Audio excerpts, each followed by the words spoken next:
বেগম খালেদা জিয়ার মৃত্যু হয়েছে। স্বাভাবিক মৃত্যু, বার্ধক্যজনিত মৃত্যু এবং সম্মানজনক মৃত্যু। প্রকৃতি এমন একটা সময় তার মৃত্যু নির্ধারণ করেছেন যে সময়টিতে তার সারা জীবনের যে কর্ম, তার সারা জীবনের যে অর্জন, সেই অর্জনের রাষ্ট্রীয় স্বীকৃতি, রাজনৈতিক স্বীকৃতি এবং প্রাকৃতিক স্বীকৃতির একটা সন্ধিক্ষণ রচনা হয়েছে ডিসেম্বর মাসের এই সময়টিতে। বোঝার চেষ্টা করুন যে বেগম খালেদা জিয়া যদি আজ থেকে ২ বছর আগে ইন্তেকাল করতেন, তাহলে তার মৃত্যুর পরে তার যে শেষকৃত্য এটা কেমন হতো? নিঃসন্দেহে আজকের মতো হতো না। ২ নম্বর হলো যে তার মৃত্যুর পূর্বক্ষণে তিনি দেশ এবং বিদেশের চিকিৎসা সেবা পেয়েছেন।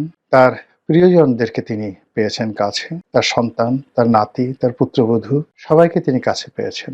এক অনন্য জীবনের পরিসমাপ্তি। তৃতীয়ত এটা বর্ষাকালে হতে পারে। কিন্তু বর্ষাকালে না হয়ে এমন একটা সময় হয়েছে যে সময়টিতে দেখা গেল যে মানুষের শোক প্রকাশ, মানুষের আবেগ প্রকাশ, জানাজাতে অংশগ্রহণ করা থেকে শুরু করে সবকিছুই প্রকৃতি অবারিত করে দিয়েছে। এরকম মৃত্যু, এরকম সম্মানজনক মৃত্যু, এরকম মহিমান্বিত মৃত্যু আমাদের এই সমাজে খুব অল্প মানুষের ভাগ্যে জোটে। তার ব্যাপারে আল্লাহর সিদ্ধান্তই চূড়ান্ত। আল্লাহই ভালো জানেন। আমরা শুধু দোয়া করি অনন্ত লোকে তিনি যেন সুখে থাকেন, শান্তিতে থাকেন। এখানে একটা বিষয় হলো যে, যে বা যারা তাকে আঘাত করার চেষ্টা করেছেন বিভিন্ন সময়টিতে, কার্যত এখন অবস্থা দৃষ্টে মনে হচ্ছে যে তার জন্য উপকারের কারণ হয়ে দাঁড়িয়েছিল। যেমন তিনি যখন জেলে গেলেন, তার এই যে জীবিত কিন্তু তিনি জেলে আছেন, এই সময়টিতে নেতাকর্মীদের মধ্যে, বিএনপির নেতাকর্মীদের মধ্যে যে বন্ধন তৈরি হয়েছিল, যে মহব্বত তৈরি হয়েছিল, সেটি এখন বিএনপি তার সুফল পাচ্ছে। তার অবর্তমানে তার সন্তান যেভাবে নেতৃত্বে এগিয়ে এসেছিল এবং তার কোনো ওয়ে ছিল না। তিনি যতদিন বাইরে ছিলেন তখন হয়তো তারেক রহমান সাহেবের নেতৃত্ব 30% ছিল দলের উপর। কিন্তু যেই মুহূর্তে তিনি জেলে গেলেন তখন তারেক রহমান সাহেবের নেতৃত্ব চলে এলো 95%। তো এই যে 95% যে তার নেতৃত্বের যোগ্যতা, তারা মানে যারা তাকে জেলে নিয়েছেন বেগম জিয়াকে, তারা এই তারেক রহমান সাহেবকে নেতা হিসেবে গড়ে উঠতে সহযোগিতা করেছেন। তার ফলে এই সময়টিতে পরিবর্তিত পরিস্থিতিতে তারেক রহমান সাহেব বাংলাদেশে আসার সাহস দেখিয়েছেন, শক্তি দেখিয়েছেন, যোগ্যতা দেখিয়েছেন এবং তার মায়ের শেষকৃত্যে তিনি উপস্থিত থাকার সৌভাগ্য অর্জন করেছেন।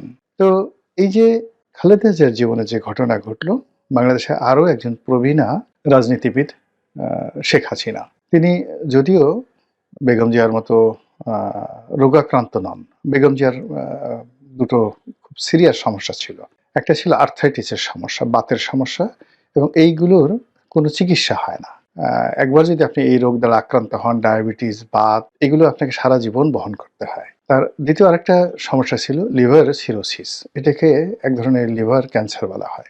এটা একমাত্র হলো যে নির্দিষ্ট বয়স পর্যন্ত, সম্ভবত 50 বা 60 বছর পর্যন্ত একটা শরীর আপনাকে ধারণ করতে পারেন আপনি, যখন আপনার এই শরীর থেকে লিভারটা খুলে নিয়ে নতুন একটা লিভার লাগানো যায়। কিন্তু বেগম জিয়ার যে বয়স, সেই বয়সে আসলে এটা অপারেশন করা সম্ভব ছিল না। ফলে এই দুটো রোগ নিয়ে তিনি বেঁচে ছিলেন। তো সেই অর্থে শেখ হাসিনার কার্যত এরকম কোনো দৃশ্যমান রোগ আছে আমরা জানি না। তিনি এখনো শক্তিশালী, সামর্থ্যবান বা সামর্থ্যবতী এবং যথেষ্ট তার যে ব্রেইন, কথাবার্তা বলা, প্রত্যুৎপন্নমতিত্ব, নেতৃত্ব দেওয়ার ক্ষমতা এবং রেসপন্ড করার ক্ষমতা, এটি এখনো বহাল আছে। কিন্তু তারপরে তারও কিন্তু বয়স হয়েছে। তিনি বেগম জিয়ার খুব কাছাকাছি। তো এখানে আমি যেটি আতঙ্ক অনুভব করছি সেটা হলো, আমরা ছোটকালে একটা গল্প পড়েছি, কালা পাহাড় ধলা পাহাড়। তো সেই গল্পের আলোকে যদি আপনি বেগম জিয়া এবং শেখ হাসিনার রাজনীতি মূল্যায়ন করেন, তাহলে দেখবেন যে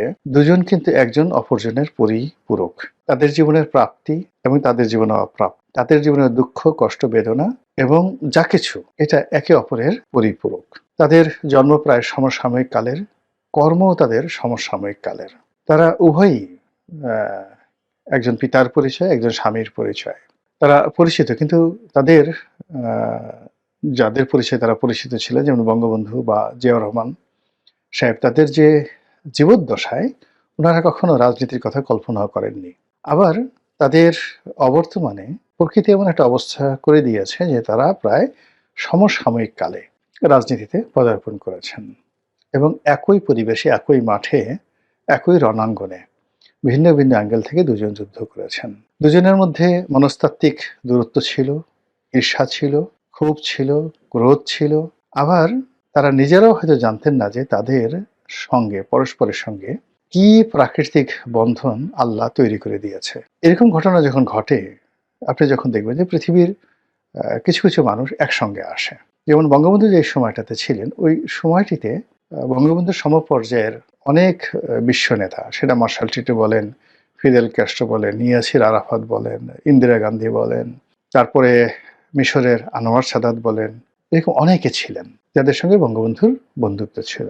আবার যে সময়টিতে জিয়াউর রহমান সাহেব ক্ষমতায় এলেন, ঠিক সেই সময়টিতে পাকিস্তানে জিয়াউল হক, তারপরে অন্যান্য দেশে তার মতো যারা মিলিটারি জিনিয়াস ছিলেন, ইন্দোনেশিয়াতে সুহার্তো ছিলেন, তো সবাই জিয়াউর রহমানের সমপর্যায়ে যারা লোকজন ছিলেন সেই সময়টাতে ছিলেন। আবার শেখ হাসিনা খালেদা যে সময়টিতে এসছেন, ওই সময়টিতে আপনি দেখেন যে শ্রীমাভু বন্দ্যোপাধ্যায়ের কন্যা বেনজির ভুট্টো, বেগম খালেদা জিয়া, শেখ হাসিনা, মানে ওনারা সবাই ঠিক একই সময়ে রাজনীতিতে, ফিলিপাইনে কোরাজেন একুইনো, একই সময় তারা রাজনীতিতে তাদের অভিষেক হয়েছে।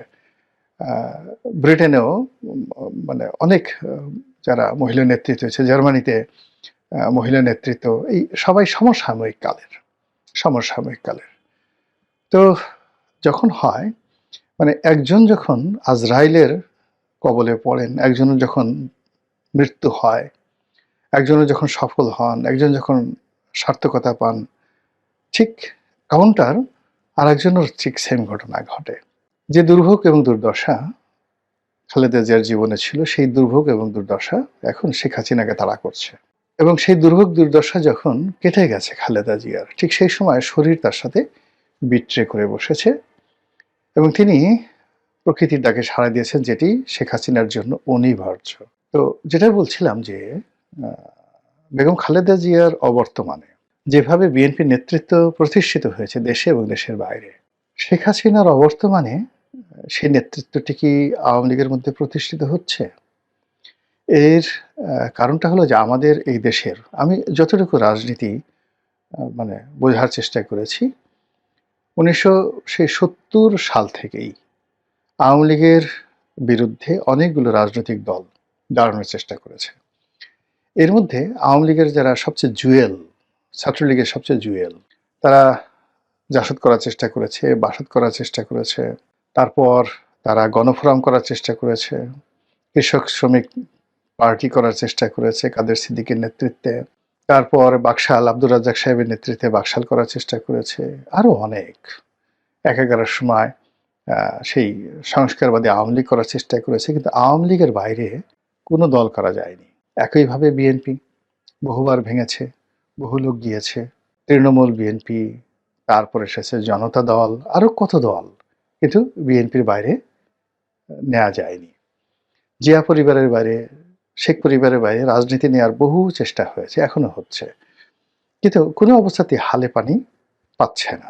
আমাদের দেশের প্রকৃতি এবং পরিবেশ কেন জানি এই পারিবারিক ট্র্যাডিশন এবং এই দুটো দলের রাজনীতির মধ্যে তারা, মানে যাকে বলা হয়, নিজেদেরকে কেন্দ্রীভূত করে ফেলেছে। তো সেই অর্থে বিকল্প চেষ্টা করা যেতে পারে। আপনি ধরুন এই যে গত 17 মাস ধরে বা 16 মাস ধরে জুলাই আগস্ট বিপ্লবের পর ডক্টর মোহাম্মদ ইউনূস কি না করেছেন, জামাত কি না করেছে এই সময়টিতে সকল ইসলামিক দলগুলোকে একত্র করার জন্য, কিন্তু তারা তো পারেনি। এনসিপি কি না চেষ্টা করেছে, এনসিপির সঙ্গে তাবৎ পৃথিবীর অনেক বড় বড় শক্তি চেষ্টা করেছে যে এই তরুণদের দলটি প্রতিষ্ঠা পাক, কিন্তু বানের জলের মতো তারা বিএনপির জোয়ারের সামনে ভেসে যাচ্ছে।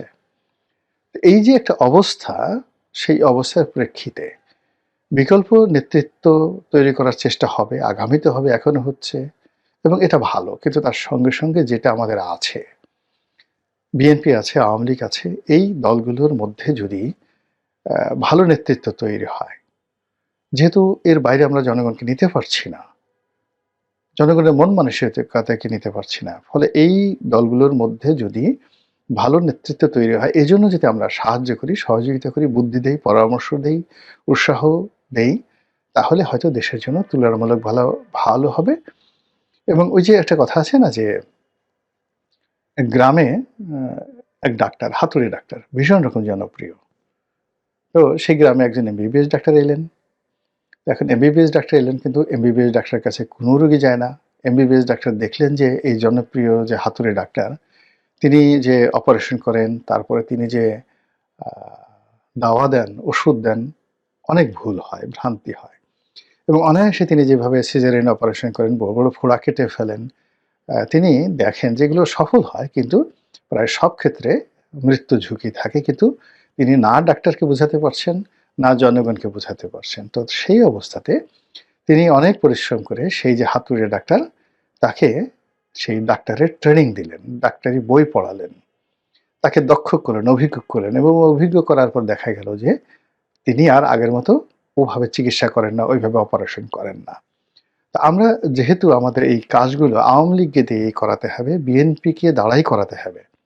তো সেক্ষেত্রে এই দুটো দলকে নিরপেক্ষ দূরত্ব থেকে এই দলের কাছে কোনো আশা না করে, এই দলগুলোর কাছ থেকে কোনো সুবিধার চিন্তা না করে বা এদের সাথে কোনো শত্রুতা না করে, এদের যাতে ভালো হয় সেই বিষয়গুলো যদি পরামর্শ দেয়া যায়, এদের যে মন্দ কাজগুলো রয়েছে সেগুলোকে যদি নিরপেক্ষভাবে সমালোচনা করা হয়, তাহলে হয়তো আমাদের যে রাজনীতি আগামী দিনে এই দুটো দলের মাধ্যমে তুলনামূলকভাবে ভালো হবে।